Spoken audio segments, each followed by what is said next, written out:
cada vez que se juega un clásico, sobre todo cuando son fechas importantes como la que tenemos ahora, y en el Monumental, además de Universitario de Deportes, el nombre de Walter Oyarse vuelve a nuestra memoria por la tragedia de su crimen. Su padre está con nosotros. No lo veo desde hace mucho tiempo, a Walter Oyarse. ¿Qué tal, Walter? ¿Cómo te va? ¿Cómo estás? Muy bien, Chema, muchas gracias por invitarme. Para mí es un honor estar acá y te voy a explicar por qué. Yo valoro mucho tu trabajo y te considero un hombre joven porque para mí la juventud no es una etapa de la vida, sino es un estado del alma. Y tú eres una persona que constantemente, yo veo tus entrevistas, siempre está buscando propiciar ese cambio para mejorar, ¿no? Recuerdo mucho esa entrevista que me hiciste hace algunos años en Navidad, porque no puedo olvidarme, simplemente porque una de mis hermanas se enamoró de la entrevista por los mensajes que se dieron. Yo le decía, lo que pasa es que Chemo tiene esa habilidad, esa capacidad de preguntar cosas que sumen para un crecimiento. O sea, para mí ¿Cuándo habrá sido esa entrevista? Debe haber sido hace unos 8 años más o menos. 8 años. Sí. Wow. Estábamos un poco más chibolos. Estábamos más chibolos, efectivamente. Y sí, efectivamente, Chema, sé que en estos momentos, en esta coyuntura, la gente siempre me está preguntando para comentar un poco de lo que viví y de lo que he aprendido en base a esta experiencia, ¿no? Lo que has aprendido todo y lo que hemos aprendido todos como sociedad, ¿o no hemos aprendido mucho? La sociedad no ha aprendido gran cosa. Yo creo que sí ha habido un avance. O sea, lo que pasa es que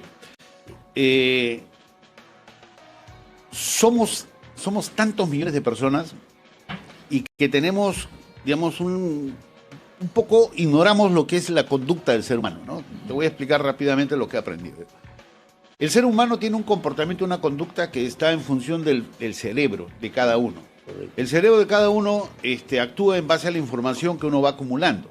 Y lo va acumulando, en realidad, ese cerebro son 3 cerebros en uno, ¿ya? El primero, el que se creó con nosotros, es el cerebro reptil, que es donde está el instinto, que es la forma como nosotros nos relacionamos con el entorno. Inmediatamente, en base al instinto, se segregan lo que son los conductores, y que son sustancias químicas que te generan las emociones, que es el segundo cerebro, que es el cerebro límbico. Después de miles de años, millones de años, se ha creado el tercer cerebro, que es el neocórtex, donde está el pensamiento, la razón. Pero ¿qué ocurre, Chema? De que los seres humanos, casi el 90% de nuestra conducta, nuestro comportamiento, es inconsciente, no pensamos, porque el pensar hace que el cerebro consuma energía. Entonces, nuestro comportamiento prácticamente se ve reflejado por los hábitos, por la cultura que nosotros tenemos, por por lo que tenemos ya guardado en la cabeza y actuamos sin pensar. Entonces, en base a eso, la muerte de Walter ha ocasionado unos cambios, no tengo la menor duda, porque yo los he podido comprobar en el campo mismo, porque yo he ido a hablar mucho con jóvenes, yo me he reunido con más de 50.000 jóvenes en el Perú.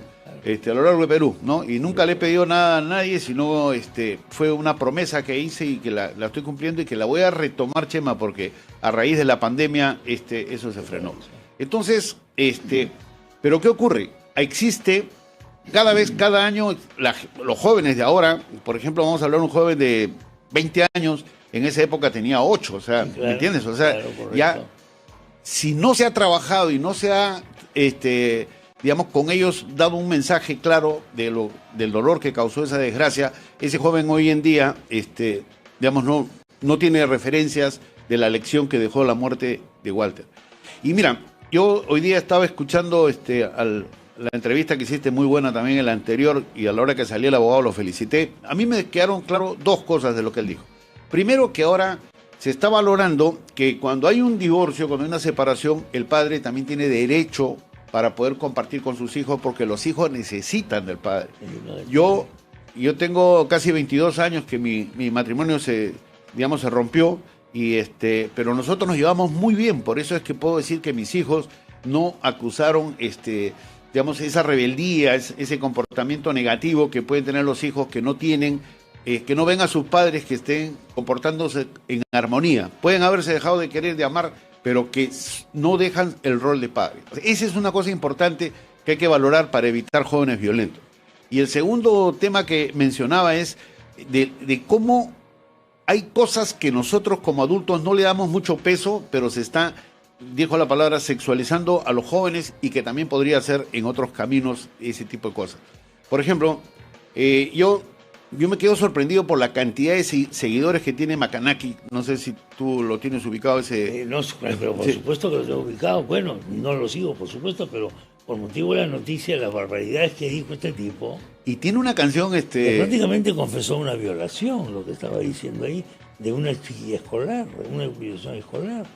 Y Macanaki tiene... no pasa nada. Y no pasa nada, sí, pues. Y Macanaki tiene una canción, por ejemplo, que habla de que la droga es linda, es rica, ¿no? Y tal cosa. Entonces, tú a un joven le metes eso, que la droga es rica y que no hace daño y que es algo que te va a posicionar. Ese joven, cuando le ofrezcan droga, no va a tener el reparo que nosotros teníamos, porque a nosotros nos dijeron la verdad, que la droga era una cosa muy dañina, ¿no? Entonces, es por eso, Chema, que la respuesta que tú me pides, yo te digo, ¿hubo cambios? Sí ha habido cambios, yo los he visto, sé que la barra ha cambiado, con las barras con las que yo he trabajado, ha cambiado bastante en su actitud, pero que los jóvenes podría ser que si no reciben esa información de ellos, podría ser, así es. Entonces, por eso que yo estoy renovando mi compromiso. Porque ahora todo es inmediato, todo es en instante. Como dicen acá algunos, información en tiempo real, no sé qué quiere decir eso, pero dice, entonces no le das contexto a las cosas. El periodismo inclusive incurrimos en ese error, no le damos contexto. Entonces no ponemos antecedentes históricos, nada. Y si no has vivido, porque no habías nacido,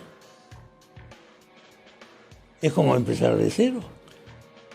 Y Chema, y lo que tú dices verdaderamente, o sea, es tan importante porque cuando hablamos de la violencia en el fútbol, ¿no? Yo siempre pongo un reparo. No es la violencia en el fútbol, sino es la violencia que vivimos como sociedad, que en el fútbol se hace más notorio porque el fútbol tiene ese poder de estar muy presente en las noticias, en el tiempo real, ¿no? Entonces, es eso, ¿no? O sea, ¿y qué pasa con nuestra sociedad? Yo creo, sinceramente, que hay corrientes ideológicas que están alimentando la división de peruanos, que están alimentando la división por clases, por ideas, por género, etcétera, y que eso se refleja en actos violentos que todos los días en la televisión estamos viendo, pues, ¿no? Déjalo ahí un instante, vamos a ir a una pequeña pausa y luego seguimos conversando unos minutos más. Continuamos con Walter Oyarza. En la primera parte de esta conversación nos ha narrado, entre otras cosas, la serie de conferencias motivacionales y de información que ha estado brindándole a jóvenes, dije a 50.000 jóvenes, lo estaba contando. Y me parece que vas a retomar esa iniciativa. Sí, Chema. ¿Qué vas a hacer, por favor?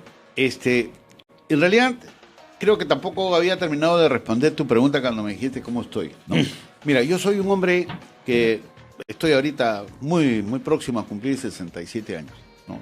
Un hombre con espíritu joven, pero te reconozco... Estás bien conservado y todo. Bueno, tienes un poquito menos de pelo que cuando nos vimos por última vez. Sí. Un poquito, pero... Entonces... Yo también, ¿eh? Y a mis 67 años, Chema, yo me confieso que soy una persona feliz. Y la gente dirá, oye, Walter, estás loco. No, Chema, te cuento. Fíjate, el golpe más duro que puede recibir un padre es perder a un hijo en un asesinato, ¿no? Y a un hijo que era, como era Walter, que era amor verdaderamente. El dolor es inevitable y ese dolor es inmenso, inmenso. Yo no tengo temor en confesar, Chema, de que cada vez que salgo en mi casa hay la foto de Walter, yo me despido de él y por ahí se me sale una lágrima. Sí, todos los días yo tengo una especie... ¿La foto está junto a la puerta o algo así? Sí, a la salida y hay un cuadro que pintó mi hija política también ahí.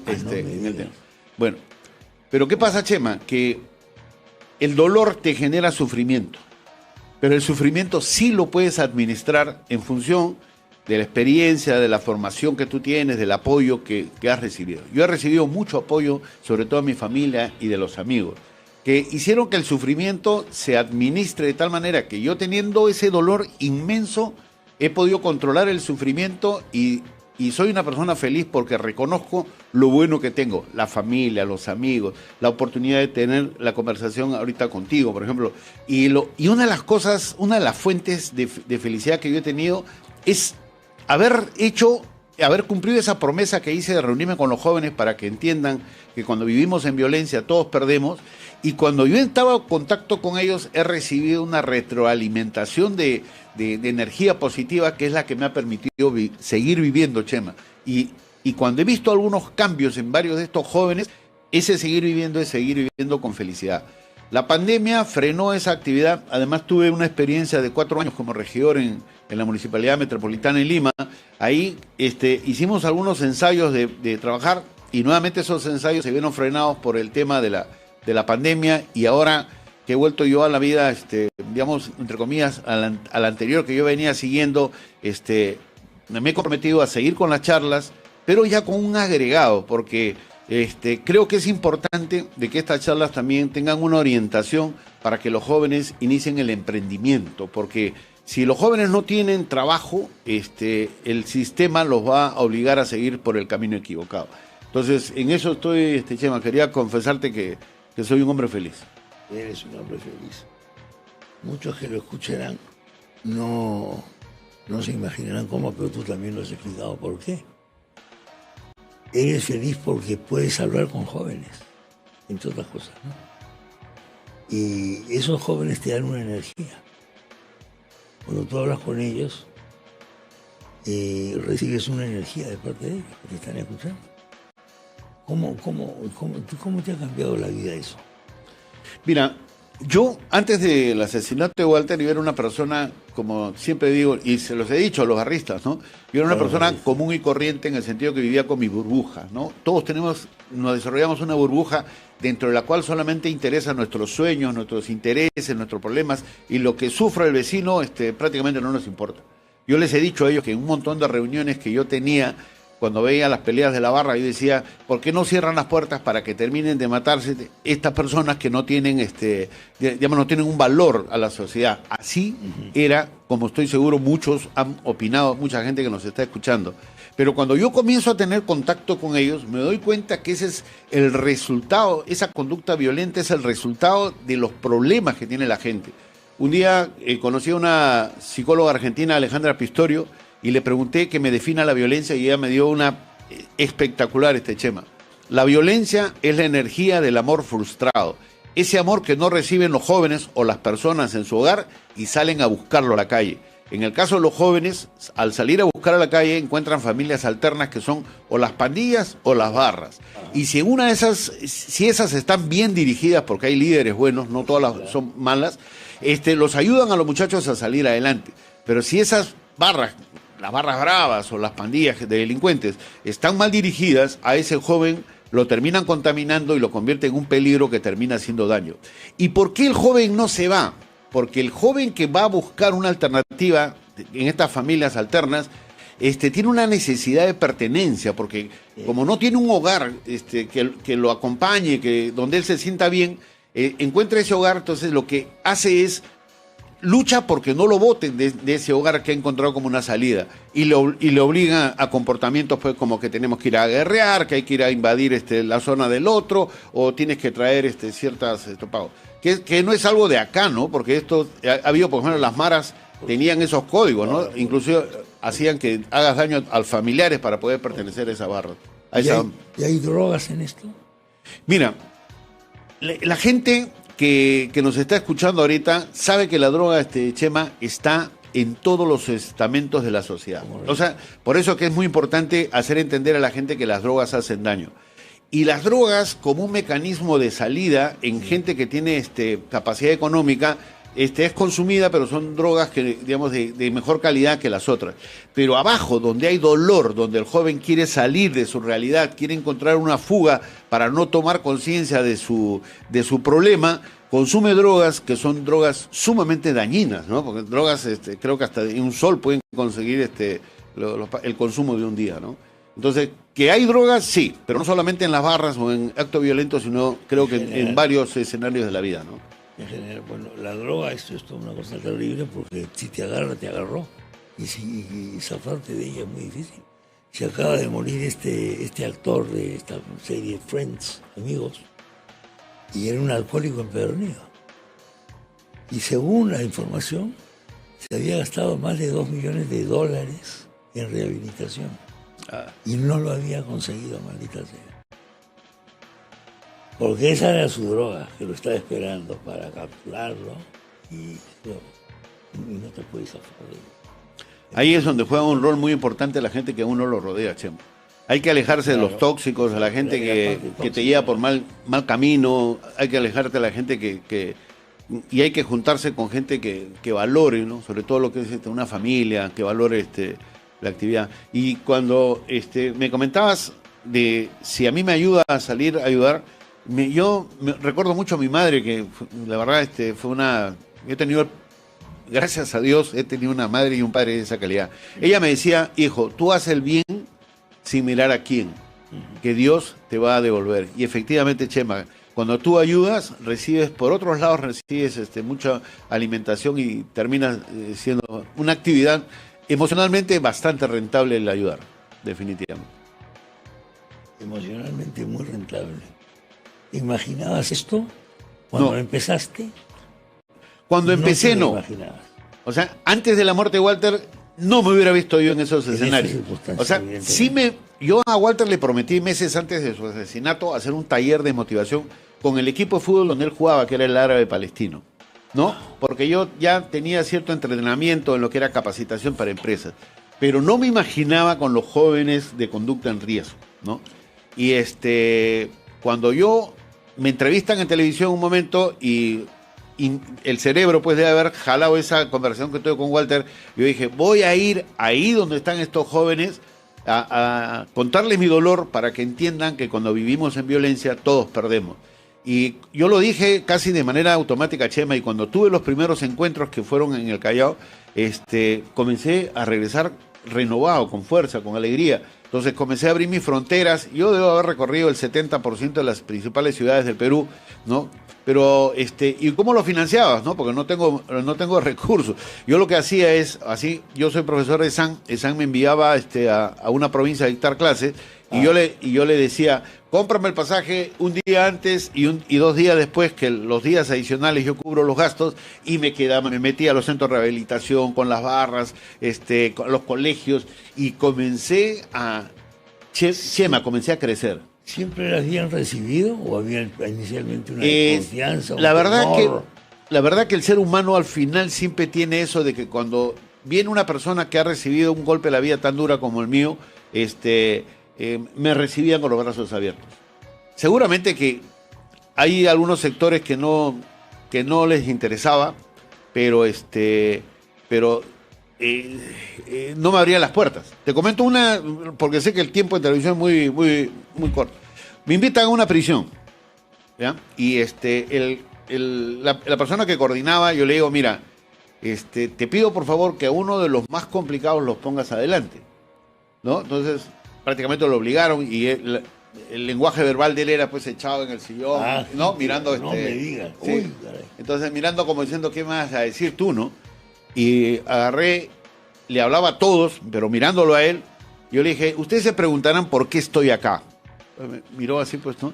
Le dije, yo estoy acá porque tenemos algo en común. Le dije, ¿y saben lo que pasa? Que yo lloro todos los días al salir de mi casa por el asesinato de mi hijo, y ustedes lloran seguramente muchos días de la semana cuando se apagan las luces. Porque la vida que tienen acá es una vida que no la desean para nadie. Chema, conectamos con el público y desde ahí comenzamos a intercambiar ideas y todo, y se dio, o sea, muy bien, ¿no? O sea, tuve esa capacidad de comunicarme con ellos y eso ayudó porque varios después de ellos, de ese público, me decían que había llegado eso. Después otra anécdota es que fuimos con Gustavo Figueroa a una cárcel donde habían bastantes jóvenes y ellos le hablábamos y uno de ellos dijo, señor Walter, lo que usted habla es bonito todo, pero yo estoy acá porque he robado un celular y afuera están los políticos que se han robado miles de millones, los cuellos blancos, y no pasa nada. Entonces, con esa posición te tumba, Chema, pero gracias a Dios esta experiencia me había abierto varias ventanas y yo le dije, tú tienes razón, afuera hay gente que debería estar acá adentro. Pero si tú no entiendes lo que te estoy diciendo, tú sales y vuelves a robar otro celular, vas a regresar acá, porque tú no eres cuello blanco. Tú sí vas a regresar. Y si esta vida no te gusta, Tienes que cambiar. El público entendió. Entonces, ese tipo de realidades y de experiencia, Chema, te devuelve vida, te da vida. Sí, definitivamente. Pues sí, ya veo que está logrando tu objetivo. Es un homenaje a tu hijo, ¿no? Ojalá que él esté contento. Es un homenaje a tu hijo, evidentemente, pues. Bueno, Walter, pues nada, muchas gracias por la visita. Volveremos a charlar sobre estas cosas. Chema, solamente lo que me acabas de comentar, permíteme dar un mensaje y con esto termino. Yo cuando estaba frente al cadáver de Walter ahí en el hospital de Ate, yo dije, ya perdí. No hay forma de ganarle a la muerte. O sea, la muerte es invencible cuando llega a un cuerpo. Pero después de que ha pasado un montón de años, yo puedo decir que Walter sí venció la muerte. Porque sigue vivo en el recuerdo. La muerte no puede borrarlo. Este es el paraíso laico, como le llamo yo, la memoria. El recuerdo es muy importante. Walter, gracias por la visita. Gracias, Chema, a ti. Estamos en contacto.